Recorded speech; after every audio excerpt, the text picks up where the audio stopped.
کا بہت شکریہ کہ آپ نے قیمتی وقت ہمیں دیا اپنا. جی الرسالہ کے ناظرین کے لیے ہمارا ویب ٹی وی ہے انشاءاللہ. تو سب سے پہلے تو سر آپ بتائیے کہ رمضان کیسا گزرا ہے آپ کا؟ الحمدللہ جی، ماہ رمضان سومو تصحو، حضور کا فرمان مبارک ہے جی کہ روزے سے رہو اور صحت مند رہو. الحمدللہ میں سمجھتا ہوں کہ ماہ رمضان جو ہے جس میں ہمیں روحانی عبادات کے حوالے سے شہر رمضان الذی انزل فیہ القرآن، چونکہ الحمدللہ میں خود بھی حافظ قرآن ہوں، میرا تمام خان حفظ قرآن کی نعمت سے اللہ نے ان کے سینے کو معمور فرمایا ہے.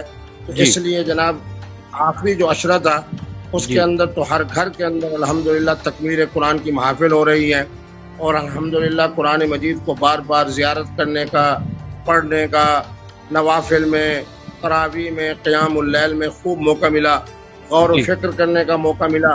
الحمدللہ میں دیکھنے والوں کو خوشخبری سناتا ہوں کہ 11 کے قریب ایسے مسائل تھے جس کا تعلق آج کے سائنسی دور سے ہے. پرانی آیات پڑھتے ہوئے میں نے جب غور و فکر کیا، الحمدللہ ان میں سے 11 آیات ایسی ملی، وَكَأَيٍّ مِّنْ آیَةٍ فِي السَّمَاوَاتِ وَالْأَرْضِ يَمُرُّونَ عَلَيْهَا. اس کے اندر پورا خلائی نظام اللہ نے اس آیت کے اندر بیان کیا ہے. تو بہرحال ماہ رمضان ہر حوالے سے ہمارا، روحانی حوالے سے بھی، صحت کے حوالے سے بھی، غور و فکر کے حوالے سے بہترین گزرا ہے. ماشاءاللہ جی ماشاءاللہ. اچھا سر، کچھ عرصہ قبل ہم آپ سے یہ چلیں، باقی بھی انشاءاللہ مسائل بھی آپ سے پوچھیں گے. سب سے پہلے تو رمضان کے فضائل کے بارے اور برکات کے بارے میں تھوڑی سی روشنی مزید ڈال دیجئے تاکہ ہمارے جو دیکھنے والے ناظرین ہیں ان کو رمضان کے فضائل اور برکات کے بارے میں جاننے کا ایک موقع ملے. سر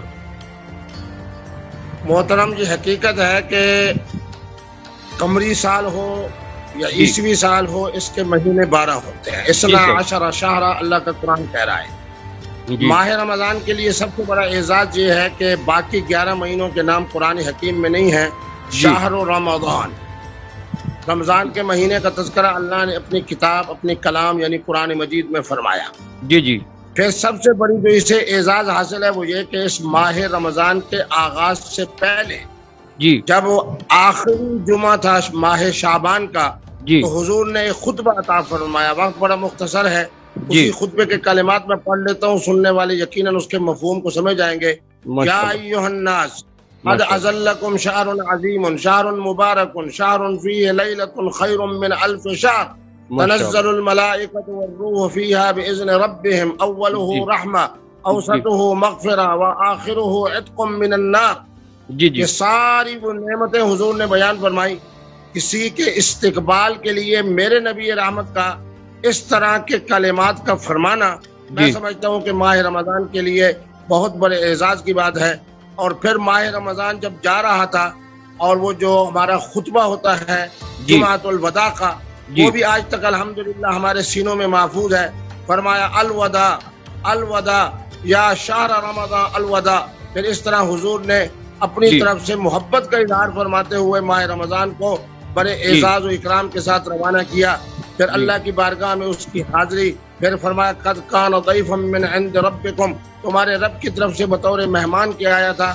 تو بہرحال یہ بہت بڑی اس کی فضیلت ہے کہ جس میں اس میں ایک رات جو ہے وہ 84 سالوں کے اجر کے مطابق اللہ رب العالمین ہمیں اس کا اجر و ثواب عطا فرماتے ہیں، جسے لیلۃ القدر کہتے ہیں. خیر من الف شہر، ایک رات کی عبادت کی جائے اور 1000 مہینوں یعنی 84 سال کی عبادت کا اجر و ثواب اللہ رب العالمین ہمیں عطا فرمائے. بے شک. اچھا مختصر سے ہمیں بتائیے کہ ابھی صدقۃ الفطر کے بارے میں تھوڑی سی روشنی ڈالیے تاکہ ہمارے ناظرین کو اس کا پتہ چلے. صدقۃ الفطر کے بارے میں تھوڑی سی ہمیں وضاحت کیجیے. صدقہ فطر کے بارے میں ایک تو بات یہ ذہن میں رکھیں جو علماء کم بتا رہے ہیں اور میں مفتی عبدالقوی سننے والوں کو بتا رہا ہوں کہ یہ جو صدقہ فطر ہے یہ در حقیقت انسانی سر کا صدقہ ہے. سر کم از کم مقدار سر بھی بتا دیجیے، کم از کم مقدار اور زیادہ سے زیادہ مقدار. جی سر. لیکن میرے ہاں اگر ایک دن کا بچہ پیدا ہوا ہے، پوتا یا نواسا، تو اس کی جو صدقہ فطر ہے اس کی ادائیگی بھی میرے اوپر واجب ہے. اور اس کے لیے اللہ رب العالمین نے 4 طرح کی اجناس کو مقرر کیا ہے. اس کے اندر اگر ہم گندم کو اور آٹے کو دیکھیں پاکستان کے حوالے سے تو اس کے لیے صدقہ فطر تقریباً بنتا ہے 110 روپے. اگر ہم جو کو دیکھیں تو اس کے بنتے ہیں 220 روپے. اگر کشمش کو دیکھیں تو اس کے بنتے ہیں تقریباً 1800 روپے.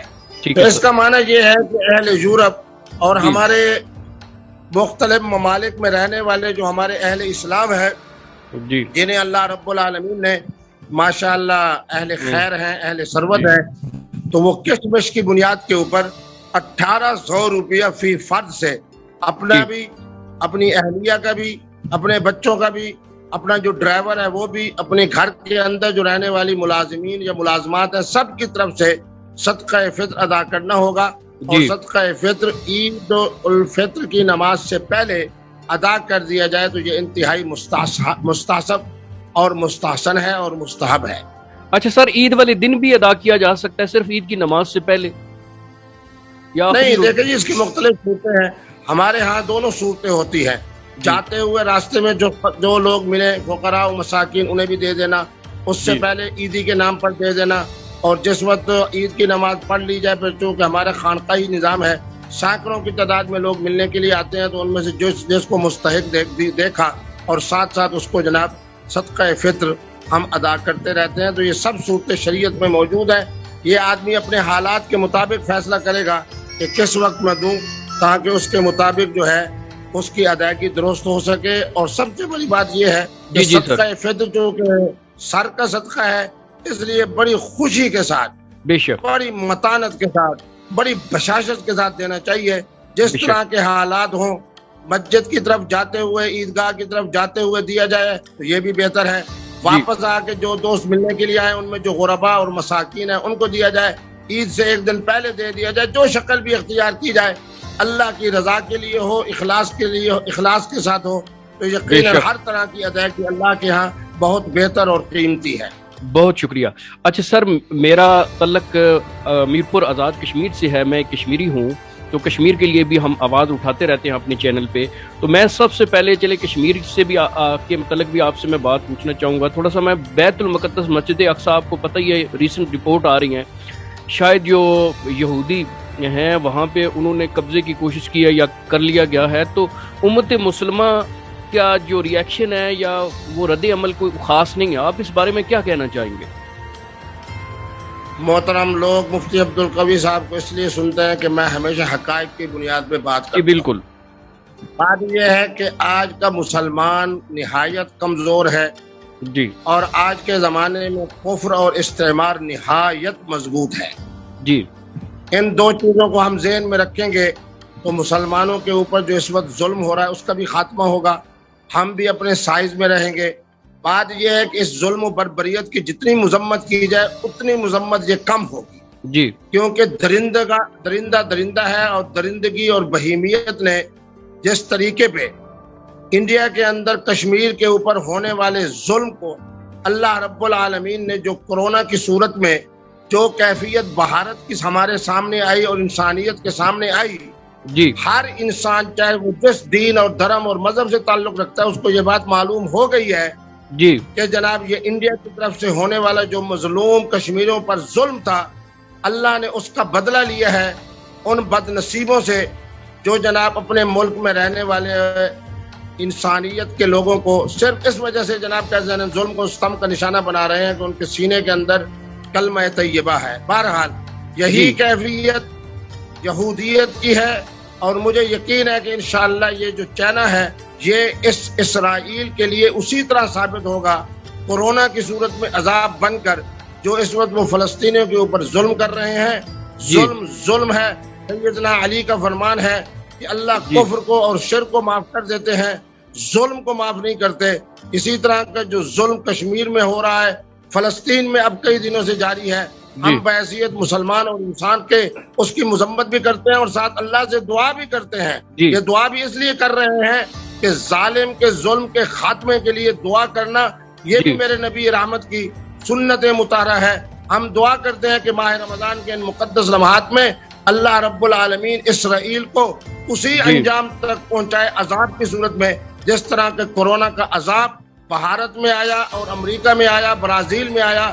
اللہ تبارک و تعالی ان ظالموں کا خاتمہ فرمائے اور بیچارے جو ہمارے مظلوم فلسطینی مسلمان ہیں، اللہ ان کو سکھ کے سانس کے ساتھ نماز عید پڑھنے کی اللہ تبارک و تعالی انہیں توفیق عطا فرمائے، اور جو ان پر ظلم ہوا ہے اس سے کئی گنا زیادہ اللہ رب العالمین اپنی شان کے مطابق قرار واقعی سزا دیں اسرائیل کو، یہودیت کو، اور اسرائیل کے حکمرانوں کو اور ان ظالموں کو جو اس وقت ظلم کر رہے ہیں۔ جی بہت شکریہ۔ اچھا، یہ آپ کی بات سے آپ نے دعا تو کی، چلیں یہ درست ہے، لیکن ہمارے آقا صلی اللہ علیہ وآلہ وسلم رحمت للعالمین ہیں، آپ کو پتہ وہ اگر دعائیں مانگتے تو اللہ رب العالمین، یہ ہو ہی نہیں سکتا کہ اللہ رب العالمین ان کی دعا رد کرتا، لیکن انہوں نے صرف زبانی کلامی بات نہیں بلکہ عملی طور پہ جہاد بھی کیا، جنگیں بھی لڑیں، تو یہ ہمارے لیے بھی ایک سبق نہیں ہے کہ ہم صرف زبانی کلامی بات سے بڑھ کر مذمت کی بجائے مرمت والا کام کریں، اور اسرائیل کے خلاف باقاعدہ جو ہے نا ایک مسلم اتحاد اس کو مل کے اس کے خلاف جو ہے نا اعلان جنگ کرنا چاہیے۔ یا میں سمجھتا ہوں اگر مسجد اقصیٰ پہ قبضہ ہو جاتا ہے تو پھر کیا باقی رہ جاتا ہے ہمیں؟ آپ نہیں سمجھتے کہ یہ وقت آ گیا کہ مسلم حکمرانوں کو جہاد کا اعلان کرنا چاہیے اسرائیل کے خلاف؟ نہیں محترم، میں ذرا تھوڑی سی درمیان کی بات کرتا ہوں کہ مکہ مکرمہ کی زندگی میں جب ہم حضور کی سیرت مقدسہ دیکھتے ہیں تو وہاں جہاد کا حکم نہیں ہوا، وہاں تو سراپا حضور نے رحمت بن کے بار بار اللہ کا قرآن کہہ رہا ہے کہ ان کو فاعف عنہم، ان کو معاف کیجئے، ان کو معاف کیجئے، اور جو کچھ مظالم اس زمانے میں اہل مکہ نے کیے وہ آپ کے سامنے ہیں، تو میں اس تفصیل میں نہیں جاتا۔ بات یہ ہے کہ اس وقت میں سمجھتا ہوں کہ پاکستان کے حکمران محترم عمران خان صاحب اور ہماری افواج بھی اسی طرح، جو ترکی ہے اس کے حکمران بھی اور ان کی افواج بھی اسی طرح، باقی بھی جو ہمارے غیور اور بہادر افواجیں ہیں مختلف ممالک کے اندر، بہرحال ان کو سوچنا ضرور چاہیے کہ مرمت کا انداز کیا اختیار کیا جائے۔ تو اللہ تبارک و تعالیٰ سے ہم دعا ہی کر سکتے ہیں، اور حضور نے بھی یدعو علی رعل و زکوان، یہ حدیث مبارک کے کلمات ہیں، دو بدنصیب قبیلے تھے، ایک کا نام رعل تھا اور ایک کا نام زکوان تھا، حضور نے ان کے لیے، ہم تو محبت والے، ہم بد دعا تو نہیں کرتے، بہرحال حضور نے ان کے لیے جو کچھ فرمایا وہ کتب احادیث کے اندر موجود ہے۔ تو ظالم کے لیے دونوں چیزیں ہیں، اس کے لیے دعا بھی کی جائے، مذمت بھی کی جائے، اور اس کے ساتھ اس کی مرمت بھی کی جائے۔ مرمت کے لیے تو ہمارے جو مسلم ممالک کی افواج ہیں وہ سوچیں گے، ہم جو کہ بحیثیت ایک دین کے طالب علم ہونے کے ہمارا فریضہ یہ بنتا ہے کہ ہم اس کی مذمت بھی کریں، اور ان کے لیے اسی طرح قوم رعل اور زکوان کی طرح ان بد نصیبوں کے لیے وہی کلمات کہیں جو حضور نے فرمائے کہ اللہ ان کو ہلاک کر، تباہ کر، برباد کر، ان کا جو ظلم ہے اس کا خاتمہ کر، اور جتنے ظالم کائنات کے اندر موجود ہیں یا اللہ سب کو اپنے انجام تک پہنچا، اور اپنے اس خاص عذاب شدید، سخت ترین عذاب کا مستحق ٹھہرا جس طرح کا وہ اے اللہ تیری مخلوق کے اوپر ظلم اور ستم کر رہے ہیں۔ جی بالکل، بہت شکریہ۔ اچھا سر، میں آپ سے پوچھنا یہ چاہوں گا، میں چونکہ کشمیری ہوں تو مقبوضہ کشمیر میں ہمارے جو بہن بھائی ہیں ان پہ بہت زیادہ ظلم ہو رہا ہے، یہ آپ نے پہلے بھی بات کی ہے، لیکن میں مختصراً آپ مقبوضہ، ابھی عید بھی آ رہی ہے، کچھ لوگ بے گناہ قید ہیں، کچھ مجھے میرے مقبوضہ کشمیر کے جو کچھ دوست ہیں انہوں نے کچھ مجھے ویڈیوز بھیجی ہیں، اور کچھ وہاں پہ خواتین کو گھروں سے اٹھا لیا گیا ہے، ان کو قید کر دیا گیا ہے، بے گناہ ہیں وہ۔ آپ ابھی عید بھی آ رہی ہے، ان کے لیے کیا میسج دینا چاہیں گے پاکستان کی طرف سے کہ وہ اپنی ہمت نہ ہاریں، حوصلہ نہ ہاریں؟ محترم میری طرف سے تو یہی ہوگا، یا ایھا الذین آمنوا، اللہ تبارک و تعالی اہل ایمان کو مکی زندگی کے اندر حکم دے رہے ہیں، اصبروا وصابروا ورابطوا، میرا بھی ان کو یہی مشورہ ہوگا کہ آپس میں رابطے میں رہیں، جور میں رہیں، صبر سے رہیں، اور جب آدمی صبر کرتا ہے یوفی الصابرون اجرهم بغیر حساب۔ اب کرونا وائرس نے انڈیا حکمرانوں کے گھروں تک پہنچ کر جس طرح ان کے اوپر ایک ہلاکت کا، تباہی کا، بربادی کا سایہ ڈالا ہے، انشاءاللہ العزیز ہمارے جتنے کشمیری بھائی ہیں سب سے میں یہی کہوں گا، صبر سے رہتے ہوئے اللہ کی بارگاہ میں دعا بھی کریں، نماز عید پڑھیں، اخلاص کے ساتھ پڑھیں، اور انشاءاللہ العزیز اللہ تبارک و تعالی بھارت کے حکمرانوں کو بھی، خود بھارت کو بھی اپنے آخری انجام تک پہنچائیں گے، اور بہت قریب دنوں کے اندر ہم دیکھیں گے کہ اللہ تبارک و تعالی بھارت کو اپنے عذاب کے اندر مبتلا ہونے کی وجہ سے وہ ٹل جائیں گے اس ظلم سے جو اس وقت وہ ہمارے کشمیری بھائیوں پر کر رہے ہیں۔ ہمارے بھائی، ہمارے لیے ان کی طرف سے، ہماری طرف سے ان کے لیے یہ مشورہ ہے جو قرآن نے کہا کہ رابطو کہ آپس میں رابطے میں رہو، جڑے رہو، واعتصموا اعتصام کے ساتھ رہو، اتحاد کے ساتھ رہو، اتفاق کے ساتھ رہو. انشاءاللہ اللہ تبارک و تعالی آپ کے صبر کا جو بدل ہے وہ ضرور مودی سرکار سے بھی لیں گے، ظالموں سے بھی لیں گے اور انہیں اپنے انجام تک پہنچائیں گے. اچھا سر، آپ کی موجودگی کا فائدہ اٹھاتے ہوئے ہمیں کچھ دوست ہیں انہوں نے میسیجز کیے ہیں، تو آپ چونکہ اسٹریٹ فارورڈ بات کرتے ہیں، لگی لپٹی آپ نہیں رکھتے، سیدھی آپ بات کرتے ہیں، تو آپ نے کچھ عرصہ قبل ایک فتویٰ دیا جس کا مفہوم تھا کہ موجودہ 21ویں صدی میں شادی ایک ہوگی جبکہ نکاح متعدد ہوں گے. ایک دوست ہیں وہ یہ اس کی وضاحت جاننا چاہ رہے ہیں، تو اگر آپ مناسب سمجھیں تو اس کی وضاحت سر فرما دیں. نہیں میں بالکل جناب، بڑی بہت شکریہ. میرا جو مسئلہ تھا وہ یہ تھا، پھر سن لے دیکھنے والے اور سننے والے، جی کہ سر، آج کے دور میں بد اخلاقی اور بد کرداری کا دروازہ بند کرنے کے لیے شادی ایک، کیونکہ پوری دنیا کے اندر اس وقت دوسری شادی کی اجازت قانونی طور پر نہیں ہے جی، اور نکاح متعدد. جب میں نے نکاح کہہ دیا تو اس کا معنی یہ ہو گیا کہ 2 3 4. اب جتنے میرے بچے یورپ میں رہتے ہیں، اصل میں یہ میں فین فتویٰ اپنے ان بچوں کے لیے دیا تھا جو رزق حلال کمانے کے لیے اس وقت یورپ کے مختلف ممالک کے اندر موجود ہیں. ان کی طرف سے مجھے یہ بات آتی تھی کہ اگر ہم یہاں شادی کرتے ہیں اس ملک کے قانون کے مطابق، جس ملک میں ہم رہ رہے ہیں، اس کا نقصان یہ ہوتا ہے کہ 8 9 10 مہینے، سال 2 سال کے بعد وہ محترمہ، کیونکہ ان کے ہاں مسیحی کمیونٹی کے اندر نہ نظام طلاق ہے، نہ تنسیق ہے، نہ خلو ہے. یہ سارا نظام تو اللہ نے ہمارے نبی رحمت کی برکت سے امت مسلمہ اور انسانیت کو عطا فرمایا. تو وہ جو بچی جناب منقوہ ہوتی ہے پاکستان کے اور دنیا کے قانون کے مطابق، وہ جب جاتی ہے تو اس کی وجہ سے ان کا قانون یہ ہے کہ جی آدھی تنخواہ بھی لے گئی، آدھی جو ہے وہ بینک بیلنس بھی لے گئی، اور اس کے ساتھ جناب کا اگر مکان ہے تو آدھا مکان بھی لے گئی. تو وہ مال غنیمت تقسیم کرنے کے لیے نہیں آئے. تو ان کو میں نے یہ کہا تھا کہ آپ نے شادی نہیں کرنی، آپ نے نکاح کرنا ہے. اور نکاح کیا ہے؟ نکاح یہ ہے کہ اللہ کے قرآن کے مطابق انتہائی سادگی کے ساتھ ایک محترم، دوسرا محترمہ، ان کی باہمی رضامندی جسے ایجاب و قبول کہتے ہیں، اور اپنے معتمد دوستوں میں سے 2 گواہ. کسی طرح کی اس میں تحریر ہوگی تاکہ جب تک محترمہ رہے اور جب محترمہ چلی جانا چاہے، اس کا ارادہ جانے کا بن جائے تو چلو جانے کا نقصان تو ہو، کم از کم اس طرح کا جو رزق حلال ہے جو ہمارے پاکستانی اور ہمارے کشمیری وہاں دنیا کے اندر پیسے کما رہے ہیں، ان بیچاروں کو ان عذاب سے بچانا مقصود تھا کہ جس کی وجہ سے وہ بیچارے وہاں سفر کے اندر ہیں، اپنے رزق حلال کے اندر وہ خواتین جو ہے ان کے اوپر ڈاکہ نہ ڈال سکیں، جو وہاں شادی کی وجہ سے اور وہاں کی قانونی شادی کی وجہ سے جو ان بیچارے ہمارے نوجوان نسل کو نقصان ہوتا تھا، اس سے بچانے کے لیے میں نے کہا کہ آپ شادی اگر کرنی ہے تو ایک کر لو، اگر نہیں کرنی تو نہ کرو، البتہ زندگی نکاح کے ساتھ گزارو. یہ جو جناب بوائے فرینڈ اور گرل فرینڈ کا جو عذاب ہے اس سے باہر آؤ اور 2 گواہوں کی موجودگی میں باہمی رضامندی سے نکاح کر. بہت شکریہ. اچھا سر، ایک اور دوست ہیں ہمارے، ان کا یہ سوال ہے، اگر آپ مناسب سمجھیں تو وہ کہہ رہے ہیں کہ کیا کسی سید زادی کا غیر سید سے نکاح جائز ہے؟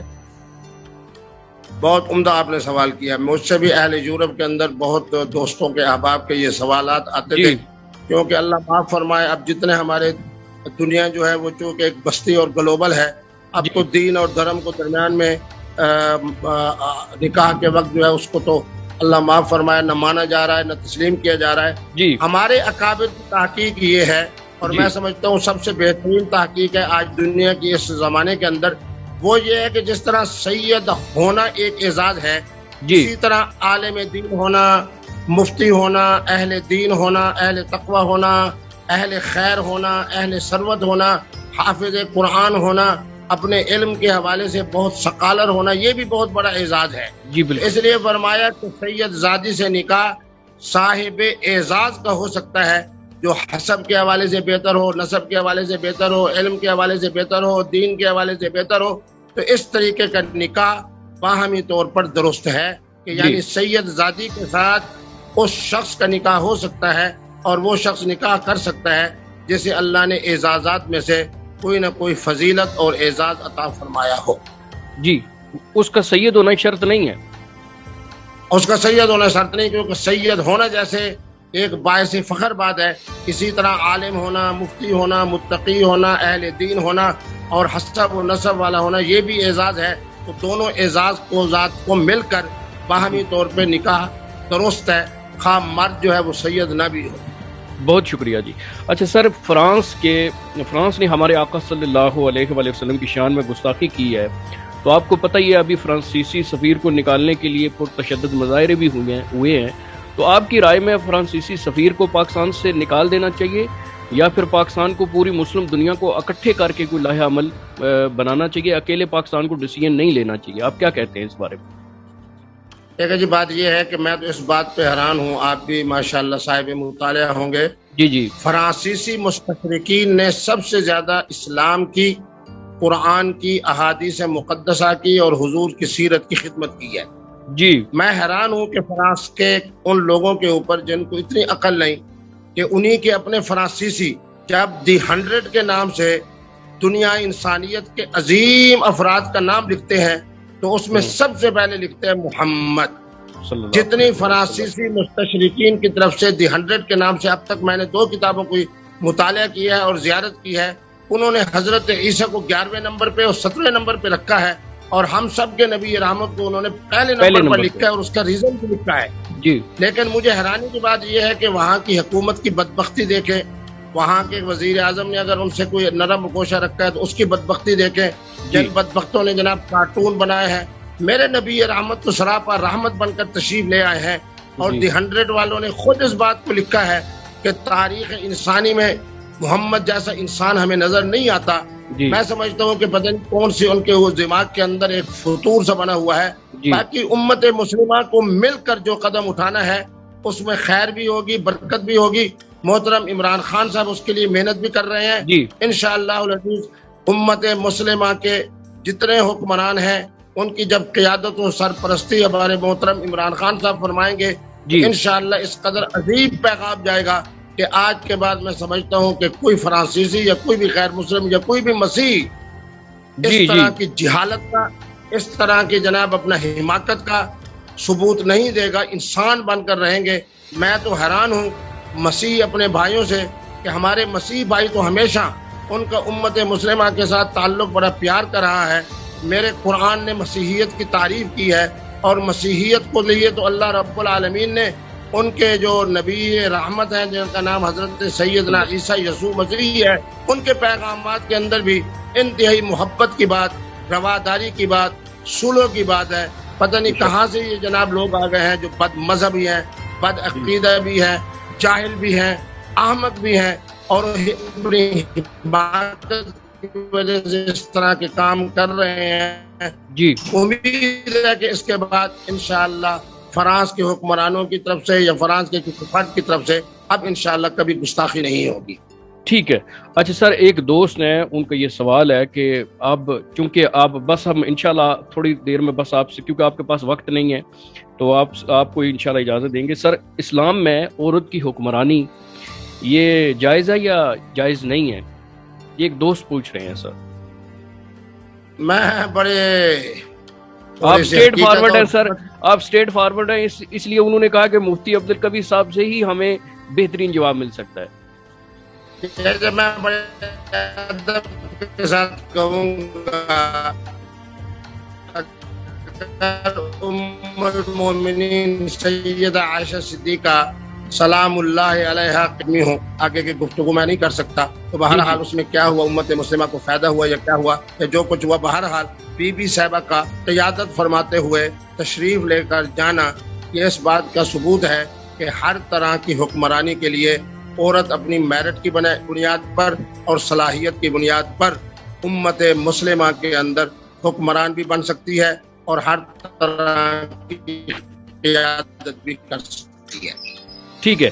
اچھا سر، سورہ نساء کی ایک آیت آپ کو پتہ ہی ہوگا، الرجال قوامون علی النساء، جو مرد ہیں عورتوں پر حاکم ہیں۔ اگر مرد حاکم ہیں، عورت محکوم ہے، تو ایک محکوم حاکم پہ حکمرانی کیسے کر سکتی ہے؟ ایک حدیث آپ کو پتہ ہی ہے، اس کا مفہوم ہے کہ ہمارے آقا صلی اللہ علیہ وآلہ وسلم نے فرمایا کہ وہ قوم کبھی فلاح یاب نہیں ہوگی جس نے اپنی حکمرانی ایک عورت کو دی ہو۔ تو اس پہ تھوڑی سی سر وضاحت فرما دیں۔ بالکل آپ نے صحیح فرمایا. جو پہلے آیت مقدسہ تلاوت کی الرجال قوامون علی النساء، جی یہ ایک انتظامی معاملہ ہے انسان کے اپنے وجود کے حوالے سے. تو اس کے اندر کہیں یہ نہیں ہے کہ مرد حاکم ہے اور جو ہے خواتین جو ہے وہ حکمران ہیں. اللہ تبارک و تعالیٰ نے للرجال نصیب مما اکتسبوا وللنساء نصیب مما اکتسبن ان المؤمنین والمؤمنات والقانتین والقانتات. بہرحال بڑی اعتدالی شان اسلام نے بیان کی ہے اہل ایمان مردوں کے لیے اور اہل ایمان عورتوں کے لیے. اسی طرح حکمرانی کے حوالے سے، اسی طرح علم کے حوالے سے، اسی طرح عدل کے حوالے سے، اسی طرح ذہانت اور حکمت کے حوالے سے. اور جو حدیث مبارک آپ نے تلاوت فرمائی ہے وہ بھی بالکل حق اور سچ ہے. ایک ہے خواتین کا حکمران بننا، ایک ہے اس قوم کا فلاح نہ پانا. یہ دونوں علیحدہ مستقل باتیں ہیں. جی سر. تو بہرحال حکمران ہو سکتی ہے، اس کے حکمرانی کے بعد کیا وہ قوم فلاح پائے گی یا نہیں پائے گی، اور اس عورت کی وہاں کیا حیثیت ہے، اور وہاں باقی جو مرد ہیں ان کی حکمرانی کی کیا کیفیت ہے. بہرحال یہ ایسا مسئلہ ہے، اس کے اوپر غور و فکر بھی ہو سکتا ہے، اس میں اجتہادی آراء بھی آ سکتی ہیں. احادیث مقدسہ ہوں، قرآنی آیات ہوں، وہ ہمارے لیے حجت ہیں اور معتبر ہیں.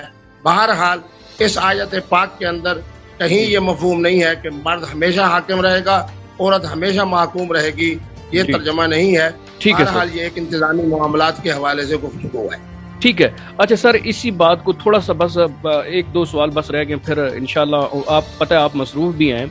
تو سر یہ اسلام میں عورت دو عورتوں کے مقابلے میں ایک مرد کی گواہی ہے، گواہی اس کی آدھی ہے، جائیداد میں حصہ بھی آدھا ہے. تو آپ اس لحاظ سے نہیں دیکھتے کہ مرد کو فوقیت دی گئی ہے، عورت کو رکھا گیا ہے، مطلب اس جی سر، اس حوالے سے آپ کیا کہنا چاہیں گے سر؟ دیکھیں جی، بات یہ ہے کہ میں تو سمجھتا ہوں کہ میرے زمانے کے اندر اگر آپ دیکھیں تو خواتین تو بڑے فائدے میں رہتی ہیں.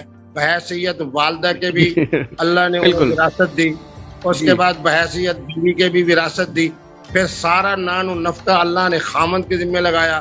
مجھ سے تو جب مسئلہ پوچھا جاتا ہے کہ جی خامند کی آمدنی کم ہے اور بیوی جو ہے اس کی آمدنی زیادہ ہے، پھر بھی میں کہتا ہوں کہ میرے نبی رحمت کے دین کے مطابق ہر حالت میں آپ نے اپنی بیوی کو نان و نفقہ دینا ہے، اور آپ کے اوپر نان و نفقہ واجب ہے، لازم ہے، ضروری ہے. اسی طرح شہادت کے حوالے سے بھی بہت سارے میں مسائل میں دیکھتا ہوں کہ جس کے اندر صرف ایک محترمہ کی شہادت کی بنیاد پر قاضی بھی پابند ہے اور مفتی بھی پابند ہے کہ صرف ایک عورت کی شہادت کے اوپر فیصلہ کر دے. بہرحال یہ تجارتی معاملات ہوں، باقی معاملات ہوں، یہ مختلف شعبہ زندگی کے حوالے سے شہادت کا مسئلہ ہے. اس سے یہ دلیل پکڑنا کہ عورت محکوم ہے اور مرد حاکم ہے، یہ طبی طور پر درست نہیں.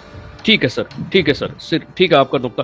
اچھا سر، آپ نے ایک فتویٰ دیا تھا کہ جس میں کہا گیا تھا کہ مشروب میں 40% سے کم اگر الکوہل ہو تو وہ حلال ہے. سر اس کی تھوڑی سی وضاحت فرما دیں. میرے بیٹے میں نے یہ نہیں کہا تھا، اصل میں ہمارے بات سر ہمیں سمجھنے میں شاید فرق لگا ہے، ہمیں سمجھنے میں شاید فرق، اسی لیے آپ سے آپ نے صحیح سمجھا ہے. اوہو، آپ نے صحیح سمجھا ہے. جی یہ کسی چینل کی طرف سے میں بددیانتی نہیں کہتا، ماہ رمضان ہے، وہ میرا پہلا جملہ کاٹ دیتے ہیں اور آگے والا.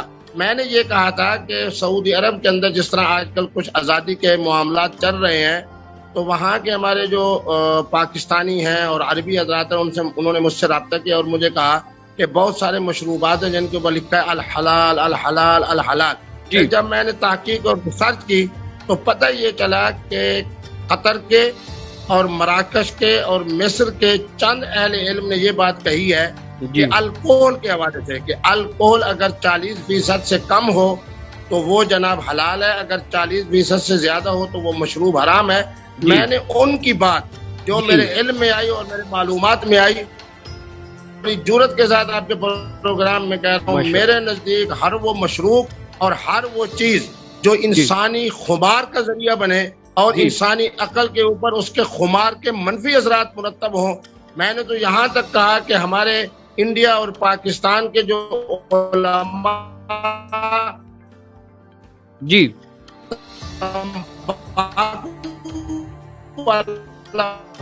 پان کھاتے ہیں اور میں نے بھی ان علماء سے یہ تجربے ذہن کے اوپر جو منفی اثرات مرتب ہوئے، میں تو یہ سمجھتا ہوں کہ ان حضرات کا جو پان ہے تمباکو والا، کیونکہ اس کے اندر خمار بھی ہے، اس کے اندر منفی اثرات بھی ہیں، تو علماء کو سوچنا چاہیے کہ کیا یہ جائز ہے، کیا یہ حلال ہے۔ اسلام کا ضابطہ واضح ہے، حتی تعلموا ما تقولون، جب تک زبان اور کھوپڑی یکساں رہیں تو یہ مشروب سارے حلال ہیں، اور جہاں علم میں اور قول میں یعنی زبان میں اور کھوپڑی میں خمار کی کیفیت پیدا ہو تو اس کے اندر تمام مشروب وہ حرام ہے، خواہ اس کے اندر جناب مشروب ہو، خواہ کوئی خوراک ہو، خواہ کوئی غذا ہو، خواہ نمک کی صورت میں ہو، خواہ ناک کے ذریعے لیا جائے، خواہ منہ کے ذریعے لیا جائے، خواہ دھوئیں کے ذریعے لیا جائے، خواہ تمباکو کے پان کی صورت میں لیا جائے، یہ تمام چیزیں خمار کا ذریعہ بنتی ہیں، اس لیے یہ تقریب یقیناً حرام ہے، حرام ہے، حرام ہے۔ بہت شکریہ سر، سوالات بہت زیادہ ہیں لیکن انشاءاللہ پھر انشاءاللہ اللہ نے چاہا تو جب آپ کے پاس وقت ہوا تو آپ کو انشاءاللہ تکلیف دیں گے، اور امید ہے انشاءاللہ آپ اسی طرح جس طرح آج آپ نے عزت افزائی فرمائی آئندہ بھی ہماری عزت افزائی فرمائیں گے۔ سر آخری پیغام کیا دینا چاہیں گے؟ جی سر، آخری پیغام میں یہی دینا چاہوں گا کہ اسلام کا خلاصہ یہ ہے کہ لا جبر ولا ضرر، جہاں نقصان پہنچانا آ جائے، جہاں دوسرے کے ساتھ زبردستی کا معاملہ ہو، نہ اسلام جبر کو برداشت کرتا ہے، نہ ضرر نقصان پہنچانے کو برداشت کرتا ہے۔ میں تمام دیکھنے اور سننے والے خواتین و حضرات کو کہوں گا کہ ماہ رمضان کی برکت سے میرے اس پیغام کو ذہن میں بٹھائیں۔ دو حرفی بات ہے کہ آج کے بعد فیصلہ کر دیں، نہ کسی کے ساتھ ظلم کرنا ہے، نہ زیادتی کرنی ہے، نہ جبر ہے، اور نہ کسی کو نقصان پہنچانا ہے۔ بالکل آزادی فکر کے ساتھ اسلامی تعلیمات کو سامنے رکھتے ہوئے زندگی گزاریں، کسی کے ساتھ جبر کا معاملہ نہ کریں، کسی کے ساتھ ضرر کا معاملہ نہ کریں، کسی کے ساتھ ظلم کا معاملہ نہ کریں۔ یہی اسلام ہے، یہی اسلام ہے، اور ہم طے کر لیں کہ ہمارا ہر معاملہ عدل کے ساتھ ہو، انصاف کے ساتھ ہو، محبت کے ساتھ ہو اور پیار کے ساتھ۔ بہت شکریہ مفتی عبدالقوی صاحب، آپ نے ہمیشہ کی طرح کھری باتیں کی ہیں اور ماشاءاللہ آپ نے بالکل دو ٹوک انداز میں اپنا نقطہ نظر پیش کیا۔ سوالات بہت زیادہ ہیں لیکن چونکہ آپ کے پاس وقت نہیں ہے اس لیے ہم اس پروگرام کو یہیں پہ انشاءاللہ کلوز کرتے ہیں۔ نیکسٹ انشاءاللہ پھر کبھی آپ کو تکلیف دیں گے۔ اللہ آپ کو سلامت رکھے، ہمیشہ اپنی رحمت کے سائے میں رکھے، اپنا خیال رکھیے گا۔ اللہ حافظ۔ مہربانی، اللہ حافظ۔